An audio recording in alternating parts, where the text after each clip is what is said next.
Welcome back to Strides to Solutions. I'm Esther Adams, and today we're going somewhere a little different. Not to the arena, not to the barn aisle, but somewhere most of us spend a lot of time without ever really examining it, inside our own heads. I want to start with a word, not a big word, not a clinical word, 4 letters, 1 syllable, and I'd be willing to bet that if you ride horses and you don't do it professionally, this word has come out of your mouth more times than you can count. The word is just, as in, I'm just an amateur. Now, I know what you're thinking. You're thinking, Esther, that's just being honest. I'm not a professional. I'm not going to the Olympics. I'm realistic about where I stand. And I hear that. I really do. But here's what I want to sit with today. And because the research on this is genuinely interesting and honestly a little sobering, that word may not be the neutral, humble little qualifier we assume it is. Used often enough in the right pattern, it can become a habit that quietly works against confidence. Not dramatically, not all at once, just over time in ways that are worth understanding. Let me explain what cognitive psychology suggests is happening when we say it, and why it may matter more than it sounds. There's a concept called a cognitive distortion. Big term, simple idea. A cognitive distortion is essentially a mental habit that gets the facts wrong and does it so repeatedly, so automatically, that the wrong conclusion starts to feel like obvious truth, like common sense, like just being realistic. Aaron Beck, who is foundational to cognitive therapy, cataloged these patterns in considerable detail. And one of the most relevant ones to us as equestrians is something called labeling. Labeling is when you take a single moment, a single fact, a single day of riding, and instead of letting it describe a situation, you let it define a person. It's the shift from I rode poorly today to I am a poor rider, from I don't compete professionally to I am just an amateur. Those two things sound similar. They are not the same. One is a sentence that can change tomorrow. The other is beginning to feel like a verdict. And the equestrian world, bless it, tends to be quite good at reinforcing that verdict. Entry forms categorize you, prize lists categorize you. Every warm up ring you've ever ridden in has a visible social hierarchy: who's on the expensive horse, who has the big truck and trailer, who the trainer is watching versus who the trainer is simply tolerating. The environment keeps handing you the same message: you are here, they are there, and the labeling pattern is only too happy to accept all of that as confirmation. But here is where it gets genuinely interesting. When you repeat a label about yourself often enough, research on what's called self-schema formation suggests that something meaningful happens in the way you process information about yourself. A self-schema is essentially a cognitive lens, a stable, organized mental framework that begins filtering how you take in self-relevant information. Once a negative self-schema starts to form, your attention tends to bias toward evidence that fits it. You leave a lesson remembering every mistake and glossing over every moment that went beautifully. Ambiguous feedback from your trainer, something like, that was interesting, may get decoded through that lens as criticism, even when it wasn't necessarily meant that way. Research suggests that much of this happens below conscious awareness, which is part of what makes it worth examining. And this is the part that matters for your actual writing. Behavior can start to follow the schema. You enter fewer competitions. You don't put yourself forward for the clinic. You stay at a level where you're comfortable rather than moving up where you might really learn something. Research in this area indicates that repeated self-labeling in devaluing terms is associated with lower self-esteem, reduced perceived control, and, over time, less engaged participation in the very thing you care about. And reduced engagement tends to produce the kinds of outcomes that then feed back into the negative belief. The schema can generate behavior that generates evidence for the schema. It is, as I describe it, a self-reinforcing loop, not a term you'll necessarily find in a single textbook, but a reasonable way to name a pattern that the research describes in some detail. So let me be clear about the contrast here. Elite riders experience self-doubt too. Research is not suggesting that professional equestrians float around in a blissful state of unshakable confidence. They don't. The difference isn't the presence or absence of doubt. The difference, from what research on self talk in sport consistently shows, is in the language structure of what happens inside when the doubt arrives. Task focused, specific, present tense self talk, things like stabilize your contact through the corner, prepare earlier, half halt before the turn. This kind of inner voice tends to be associated with higher proficiency and greater consistency. Global, identity level negative talk. I'm not good enough. I'll never get this movement. I'm just not naturally talented at this, tends to be associated with withdrawal and reduced performance quality. Elite performers seem to keep their self assessments local and temporary, a moment, a transition, a specific thing to fix. Amateurs, often under genuine social pressure to apologize for how much they care about something that isn't their job, tend to make their self assessments global and stable, the whole identity, not just the one corner. The practical implication is not to inflate your sense of yourself. It's not to pretend you're riding at a level you're not. It is simply to notice when a description of a performance has started to become a verdict on a person. That corner was late is information. I'm just an amateur is, in my view, a pattern being fed. Let me bring in another layer because I think this one resonates for a lot of riders who are also managing demanding careers or full family lives. Most amateur equestrians are carrying two serious identities simultaneously, one rooted in their professional or vocational world, and one rooted in their riding. And neither of these is a hobby in the dismissive sense of the word. Both require genuine skill, both require genuine time, and both tend to be genuinely central to who you are. But here's the problem: those two identities rarely receive equal social validation. Your work identity has a title, a salary, a business card. Your riding identity gets described as your horse thing.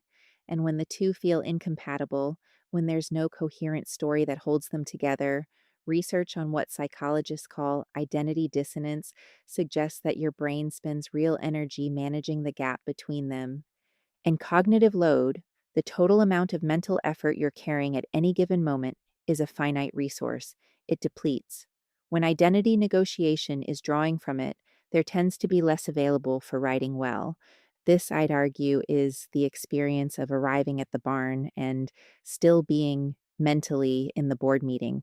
The difficulty dropping into the physical proprioceptive attunement that good writing demands, because another part of your mind never fully left the office. Researchers use the phrase attention residue to describe this: thoughts and cognitive frameworks from one context that continue to intrude when you physically move to another. You're in the saddle, but are you actually there? Your horse, as any experienced rider knows, responds not just to physical aids, but to the quality of your presence.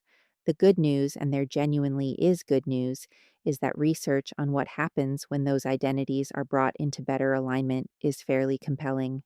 When writers can find a coherent narrative in which being a committed professional and a serious equestrian feel like expressions of the same values, discipline, precision, the willingness to sit with difficulty and keep working, research suggests that cognitive load decreases.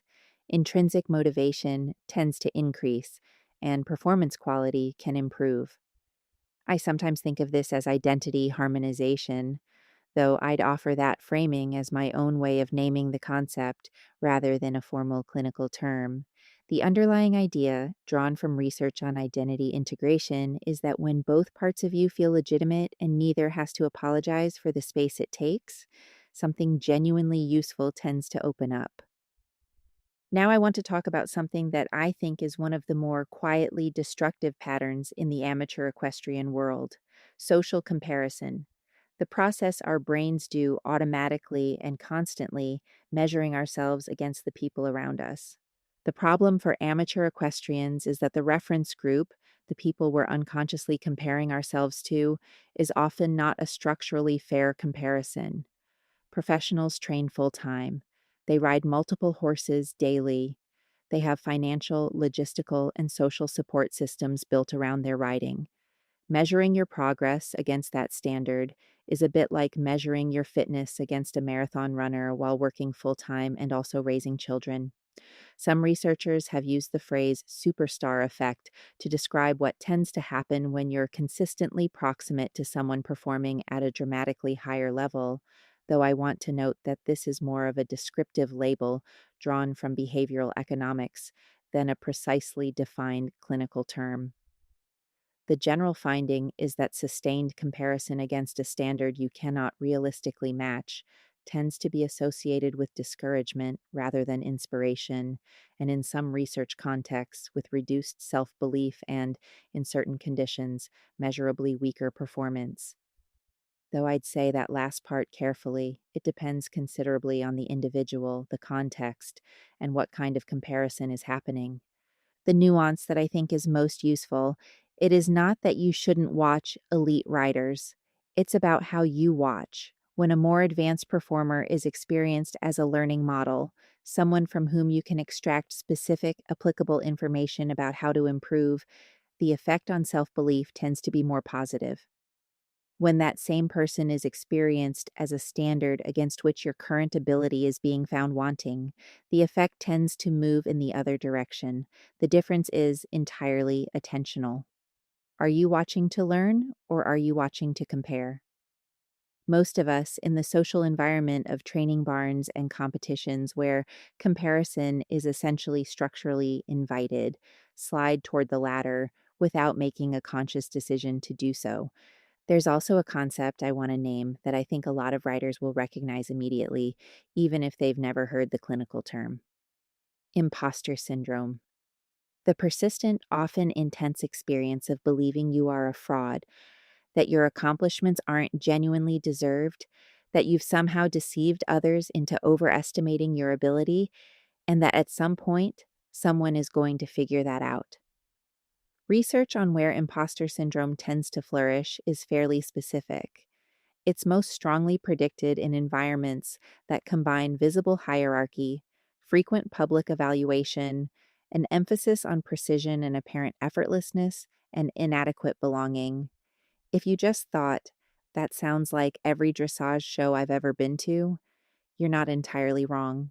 The training barn with its visible expertise structure, the competition with its public assessment, the culture of many disciplines that prizes apparent effortlessness, even when the work underneath is extraordinarily demanding. These conditions seem to cultivate imposter experience in susceptible individuals in ways the research documents fairly consistently. And the behavioral consequences are not just a vague feeling of inadequacy. Research points to specific observable patterns: avoidance of challenging tasks or competitions, overpreparation as a way to manage the fear of being exposed, reluctance to ask questions during a lesson because asking feels like an admission of inadequacy, staying at a level of competition where you're comfortable rather than moving up where you might grow, downplaying your accomplishments before anyone can question them, not expressing an opinion about your own horse's training because you haven't, in your own mind, earned that authority yet. All of that can look like humility from the outside. It may actually be functioning as a system of behavioral self limitation driven by something closer to fear, and it lives in equestrian culture so comfortably, reinforced by so many ordinary interactions, that most writers don't recognize it as a psychological pattern at all. They just think it's how you're supposed to behave when you're not a professional. There's a phrase researchers have used, particularly in stigma and motivation research, called the why try effect. It describes what can happen when an internalized belief, I'm just an amateur, I don't have the talent, I don't have the time, becomes embedded enough that it starts to generate a sense of futility about effort itself. The reasoning, when you make it explicit, sounds something like this: if I'm fundamentally limited, then working hard at it probably won't change the fundamental limitation. So why invest as fully as I could? That matters especially in a domain like equestrian sport, where progress is inherently slow, feedback is often ambiguous, and results on any given day are shaped by dozens of variables outside your control. The one thing that tends to produce long-term development in a complex skill is sustained, effortful engagement over time. When that sense of futility takes hold, that engagement can become psychologically harder to access, not because you lack passion, but because the mental architecture around your passion has been quietly working against it. So, what might you actually do with all of this? Research on self efficacy, which is essentially your belief in your own capacity to do specific things in specific contexts, is reasonably consistent about what tends to rebuild it when it's been eroded. Not pep talks, though those can help temporarily, not external encouragement alone. What the research points to more reliably is what researchers call scaffolded mastery experience, structured encounters with genuine success at appropriately challenging tasks, not tasks that are too easy, where success doesn't mean much, not tasks that are impossibly hard, where failure is almost guaranteed, tasks calibrated to where you actually are, where success is achievable and real, and where you accumulate first person evidence of your own capability. You rebuild the belief that you can by arranging conditions in which you do, and it may start more simply than that with language. Research on self talk in sports suggests that replacing unhelpful self referential phrases with task focused, specific, present tense statements tends to produce meaningful improvements in self confidence, self belief, and objective performance. Not, I am great as a hollow affirmation, not, I'm just an amateur as a preemptive apology, but I have prepared for this as an accurate statement of fact. That transition needs more preparation rather than I'm not good enough. The global label tends to recruit the entire negative self schema and all its associated memories and predictions. The task specific observation stays local. It describes something fixable. It doesn't carry the same weight. Learning to catch yourself shifting from the specific to the global, from that was a weak corner to I'm just not talented at this, and then returning your attention to the specific is something I'd describe as one of the more practically powerful habits a rider can build for their own performance. It's a self monitoring skill. It takes practice and repetition, but it addresses the pattern closer to its source rather than downstream. Here's what I want to leave you with today. The amateur equestrian is not a diminished version of a professional rider. She is, and I'd say this is genuinely supported by the research, a rider with a different configuration of constraints, costs, and advantages. The rider who trains around a demanding professional life has developed of necessity a quality of focus and intentionality that daily riders often don't need to cultivate because they don't have to. The rider who manages a challenging horse on a limited budget has developed problem solving skills and observational acuity and a relationship with their animal built on something other than sheer volume of rides. The rider who has been learning for decades without professional level resources has built a relationship with difficulty and delayed gratification that carries its own very real kind of power. These are not consolation prizes. They are genuinely different capabilities. Not superior, not inferior, just genuinely real. Identity is not a passive reflection of your circumstances. It is, research suggests, an active and ongoing construction, a story you tell yourself about who you are and what you're capable of, and then proceed to live out in behavior that either confirms or challenges that story. Habits, unlike verdicts, can be changed. You don't ride well enough to deserve to call yourself a serious equestrian and then claim the identity. You claim the identity, and the seriousness with which you inhabit it tends to begin shaping your riding from there. That's where the work begins. If today's episode opened something up for you, if any of this felt like language you've been missing for an experience you've been having, I want to point you toward a book that goes significantly deeper into all of it. It's called The Amateur's Edge, and it's available now on Amazon. It's a full, research grounded examination of the psychological differences between the amateur and elite equestrian mindset, written for riders of every discipline, whether you're in dressage, jumping, eventing, or anything in between. It covers everything we touched on today and considerably more. The neuroscience of performance under pressure, the cognitive cost of competing life demands, the specific mechanisms of confidence erosion, and the evidence based practices that address each one. It is not a book of mental tips. It is an attempt at an accurate account of what may actually be happening in your mind and your nervous system and what the research suggests can be done about it.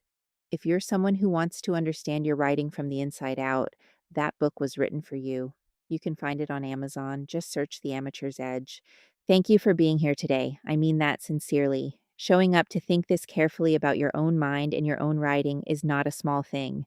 It is, in fact, exactly where the work begins. Until next time, keep writing, keep thinking, and I'll see you on the other side.